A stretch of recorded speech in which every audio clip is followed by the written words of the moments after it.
Kemudian ada seseorang bertanya, ya Rasulullah, kalau begitu untuk apa kita beramal? Kalau sudah ditentukan siapa yang ke surga, siapa yang ke neraka. Nah, ini jawaban Nabi SAW. Idza khalaqallahu al-'abda lil jannah ista'malahu bi'ilmi ahli al-jannah hatta yamutu ala 'amali min a'mali ahli al-jannah fayadkhulu bihi al-jannah. Wa idza khalaqallahu al-'abda lin-nar ista'malahu bi'amali ahli an-nar hatta yamuta ala 'amali ahli an-nar fayadkhulu bihi an-nar.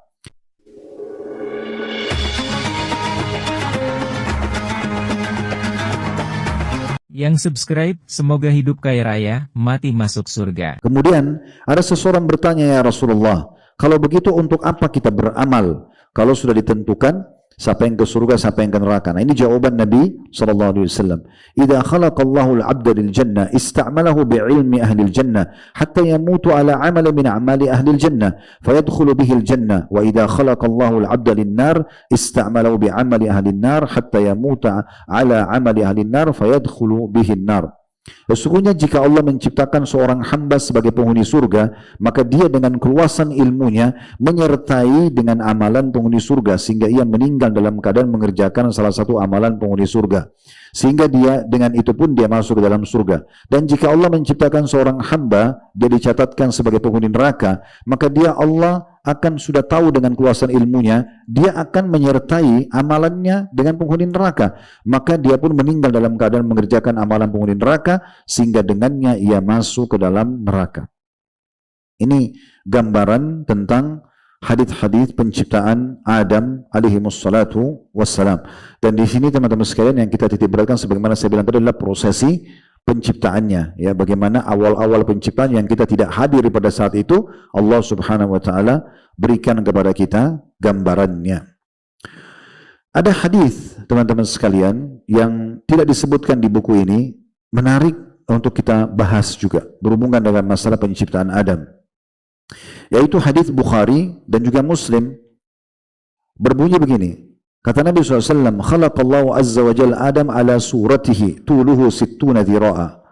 Allah telah menciptakan Adam, ya, sesuai dengan gambarnya, ya, dan juga tingginya 60 siku. Ini riwayat Bukhari Muslim. Dalam riwayat Darul Qutni, innallaha khalaqa Adam ala suratir Rahman. Allah menciptakan Adam sesuai dengan gambarnya Sang Maha Pengasih. Nabi SAW menyebutkan dalam sebuah hadis Muslim, idza qatala ahadukum akhahu falyajtanibul wajha fa inna khalqa Adam ala suratihi. Kalau kalian betul-betul harus berperang atau bertengkar, ya, kata Nabi SAW, hindari wajah. Jangan sampai memukul wajah, karena sungguhnya Allah menciptakan Adam dalam gambarnya. Nah, seperti itu hadisnya, ya. Di sini ada perkataan Syekh Hamud bin Abdullah, ya, At-Tuwaijiri. Beliau mengatakan wal qawlu bi anna ad-damir fihi aidu ila ghairi Allah ta'ala qaulul Jahmiyah wa man tabi'ahum. Perkataan yang mengatakan bahwasanya suratihi dalam gambarnya dikembalikan, dinisbatkan kepada selain Allah, ini perkataan kelompok Jahmiyah dan siapapun yang mengikutinya. Dan dikatakan, dan juga minal ulama ahli sunnah fi mi'ati ats-tsalitsati fama ba'daha. Dan juga setelah 100 pendapat sebagian ulama ahli sunnah di setelah tahun, ya, 103 Hijriyah. Dinukil dari kitab Aqidah Ahli Iman fi Khalqi Adam ala Suratul Rahman. Dari buku dinukil akidahnya ahli iman dalam ciptaan Adam sesuai dengan gambarnya. Kita jelaskan atau kita dengarkan bagaimana penjelasan para ulama berhubungan dengan masalah ini. Syekh Utsaimin rahimahullah berkata, tidak mungkin hadis ini bertentangan dengan firman Allah Subhanahu wa taala dalam surah Asy-Syura, ya, surah nomor 42 ayat 11, laisa kamitsli syai'un wa huwas samiul basir. Jika, ya, artinya tidak ada yang serupa dengan Allah dan dia Maha mendengar lagi Maha melihat. Jika bisa dikompromikan maka dikompromikan, jika tidak maka kita akan mengatakan aman nabihi kullu min indi rabbina.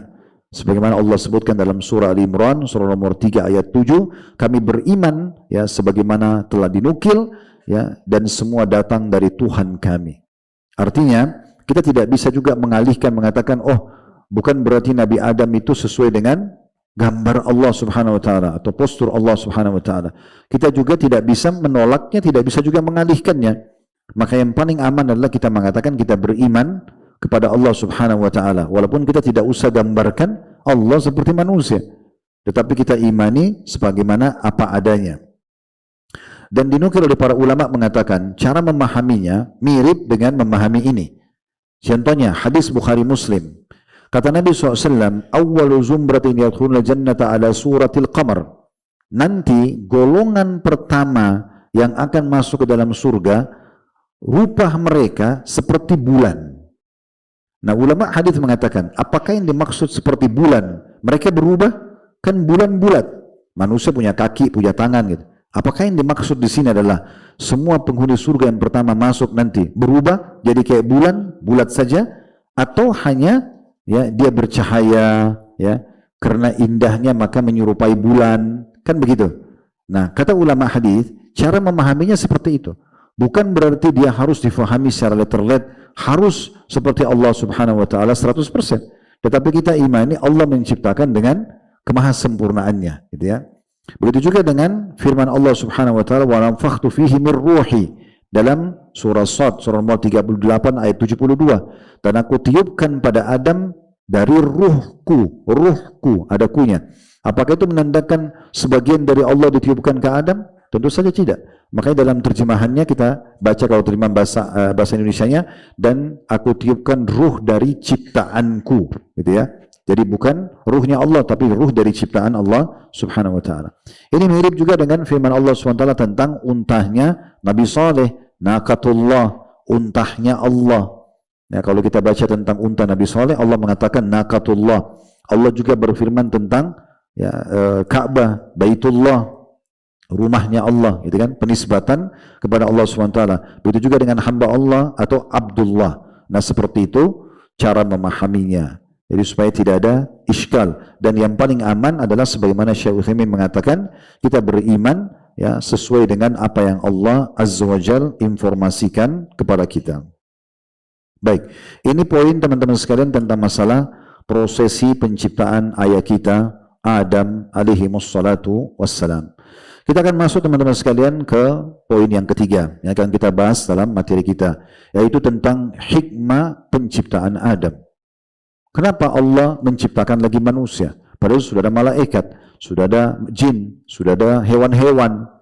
Maka disebutkan oleh para ulama susunan yang pertama, karena Allah memang ingin menunjuk khalifah, seorang pemimpin di muka bumi, yaitu kemahakuasaan Allah dan sesuai dengan keluasan ilmunya. Memang Allah maunya begitu.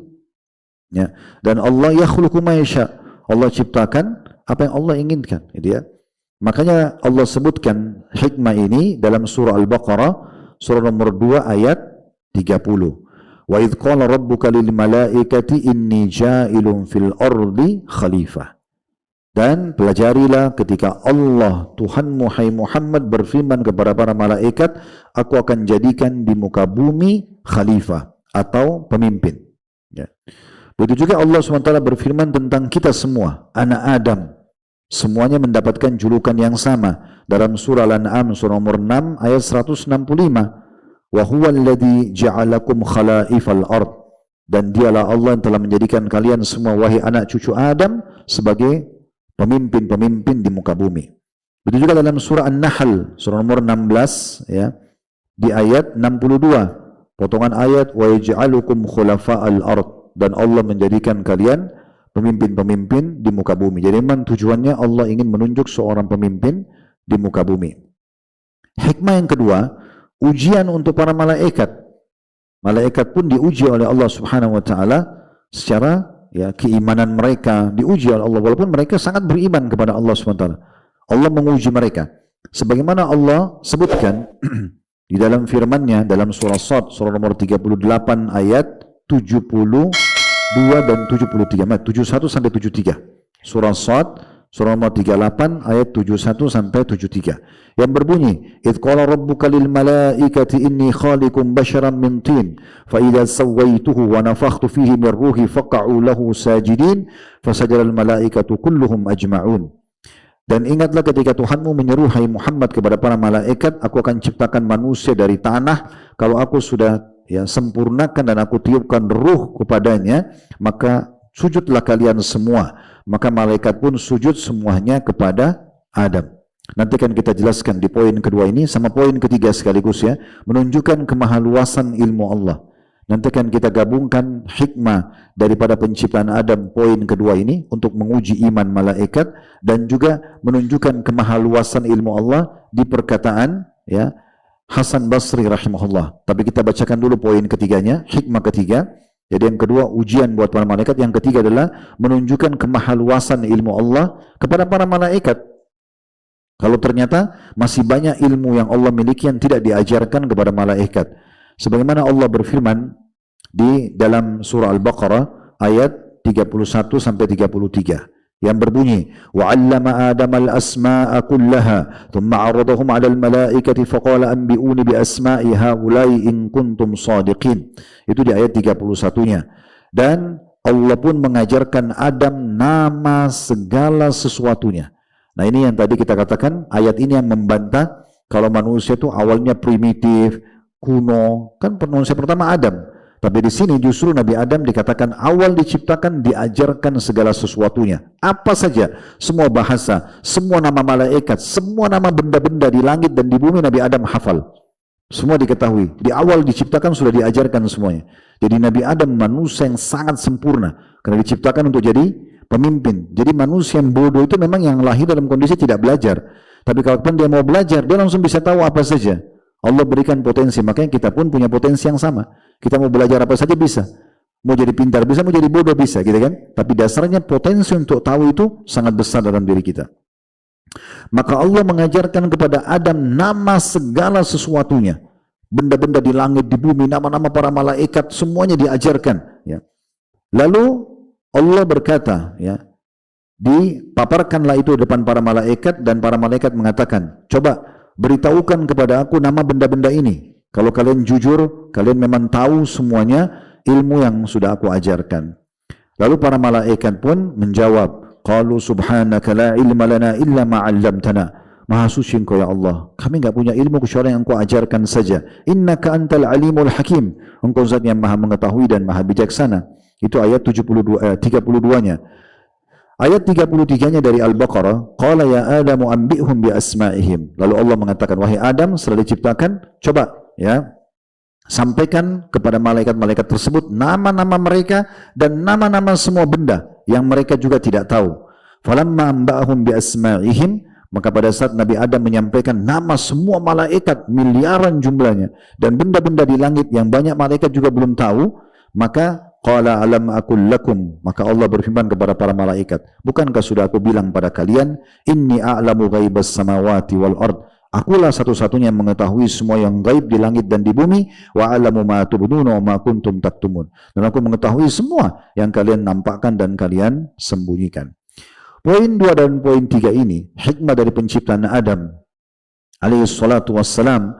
Hasan Basri mengatakan di poin 3, ujian bagi para malaikat dan menunjukkan kemahaluasan ilmu Allah. Beliau mengatakan setelah Allah subhanahu wa ta'ala menciptakan Adam, maka para malaikat berkata, Rob kami ya, tidaklah menciptakan seseorang melainkan kami lebih mengetahui darinya. Jadi waktu Adam alaihissalam diciptakan atau baru mau diciptakan, maka malaikat langsung ngobrol satu sama yang lain. Walaupun Allah ciptakan ini makhluk baru, pasti kita lebih pintar daripada orang ini, makhluk ini. Begitu perkataan para malaikat. Maka mereka pun diuji oleh Allah subhanahu wa ta'ala sebagaimana Allah mengatakan, in kuntum shadiqin. Kalau kalian benar, lebih tahu daripada makhluk yang baru saya mau ciptakan ini, coba sampaikan kepada saya nama benda-benda ini. Dan Allah perlihatkan dan mereka tidak tahu itu. Maka malaikat semua menjawab, subhanaka la ilma lana illa ma 'allamtana innaka antal alimul hakim. Maha suci Engkau ya Allah, sesungguhnya kami tidak punya ilmu kecuali yang Engkau ajarkan. Engkau zat yang maha mengetahui lagi maha bijaksana. Ya. Kemudian yang keempat, hikmah penciptaan Allah subhanahu wa ta'ala adalah ada sifat kemaha keinginan Allah. Allah mau apa saja, Allah punya hak untuk melakukannya sebagai pencipta. Tidak kita samakan dengan makhluk ya. Tapi kalau misalnya Anda ini pemilik sebuah rumah, misal, sudah jelas rumah itu milik Anda beli nama Anda. Sekarang saya tanya, bukankah kita punya hak untuk melakukan apa saja di rumah itu? Kita mau warnain warna apa, kita mau datangkan sofa apa, kita mau taruh AC atau kipas angin, kita mau rombak, mau rubuhin. Hak kita. Ya enggak? Nah, sebenarnya seperti itu rasionalnya. Tapi kan kita lingkupnya kecil. Kepemilikan kita cuma sebidang tanah, mungkin sebuah kendaraan. Kalau Allah ini pemilik alam semesta, maka Allah punya keinginan apapun, dia bisa terapkan. Dia bisa terapkan. Dan ini salah satu hikmah penciptaan Adam. Allah menciptakan Adam, mau malaikat mengatakan misalnya, ya Allah tapi sudah ada jin sebelumnya yang buat kerusakan, bagi Allah itu adalah keinginan saya dan saya lebih tahu apa hikmahnya. Nah, Allah sebutkan di dalam Al-Quran tentunya ya, dalam surah An-Nur, surah nomor 24 ayat 45, potongan ayat yakhluqu ma yasha innallaha ala kulli syai'in qadir. Allah menciptakan apa saja yang dia inginkan dan Allah mampu mengerjakan apa yang dia inginkan. Dan juga sifat Allah yang lain disebutkan dalam surah Al-Qasas surah nomor 28 ayat 68 yang bunyinya wa rabbuka yakhluqu ma yasha wa yakhtar, dan Tuhanmu menciptakan apa saja hai Muhammad yang dia kehendaki dan dia juga memilih apa yang dia inginkan. Maka lahumul khiyarah, sementara mereka sekali-kali tidak punya pilihan. Subhanallahi wa ta'ala amma yusyrikun, maha suci Allah dan maha tinggi dari apa yang mereka persekutukan. Begitu juga kita sebagai makhluk tidak dibolehkan untuk menanyakan kenapa Allah ciptakan, kenapa Allah lakukan, kecuali yang Allah izinkan saja. Kalau tidak, maka kita tidak dianjurkan untuk bertanya. Sebelum saya jawab, bacakan dalilnya supaya kita jauh lebih beriman dan taat kepada Allah. Kalau kita diterima kerja di satu perusahaan, ini rasionalnya. Kemudian perusahaan itu misalnya memberikan kita, ini loh meja kerja kamu, ini warnanya, misalnya dindingnya warnanya seperti masjid kita ini warna krem misalnya, ini lampunya, apalah macam-macam ya. Mungkin di perusahaan itu juga ada lift yang dipakai sebagai fasilitas, segala macam hal lah. Pemilik perusahaan sudah memilih warnanya, bentuknya, mereknya, apalah segala macam. Sekarang kita sebagai pegawai pada saat masuk di situ, apakah kita punya hak merombak itu? Misal kayaknya meja ini kurang bagus warna biru, udah saya ganti aja warna kuning. Atau dindingnya warna krem kurang bagus, sudah saya cat aja warna biru. Nggak bisa, itu bukan punya kita, itu punya perusahaan. Kalau mau silakan keluar dan buat aja sendiri. Nah gitu ya, itu rasionalnya. Makanya dikatakan dalam surah Yasin, surah nomor 36 ayat 82 tentang sifat kemahakuasaan Allah dan keinginannya Allah ini. La yus'alu amma yaf'alu wa hum yusma'. Dalam surah Al-Anbiya dulu, surah Al-Anbiya. Kalau surah Yasin tadi bisa juga dibacakan sih. Surah nomor 36 ayat 82 bunyinya innama amruhu idza arada syai'an an yaqula kun fayakun. Kalau perkara apapun yang Allah inginkan, Allah cuma ucapkan jadi maka jadilah. Kalau yang kedua adalah surah Al-Anbiya ya. Surah nomor 21 ayat 23 berbunyi la yus'alu amma yaf'alu wa hum yus'alun. Allah tidak dipertanyakan apa yang dia lakukan dan mereka justru dipertanyakan apa yang mereka lakukan. Nah, seperti itulah ya. Jadi kalau ada yang tanya, kenapa Nabi Adam diciptakan? Itu haknya Allah. Kenapa Allah cuma ciptakan laki-laki dan perempuan? Itu haknya Allah. Dan saya sudah bilang teman-teman, makin global kita beriman, oh ya sudah makin mudah kita menerimanya. Tapi makin kita mau rincikan, itu makin sulit buat kita, kecuali ada dalil. Kecuali ada dalil dalam masalah itu. Yang kelima, hikmahnya adalah agar memang keturunan manusia yang sudah Allah takdirkan semuanya lahir. Tidak akan terjadi kiamat, kecuali pasti semuanya yang Allah sudah takdirkan akan lahir.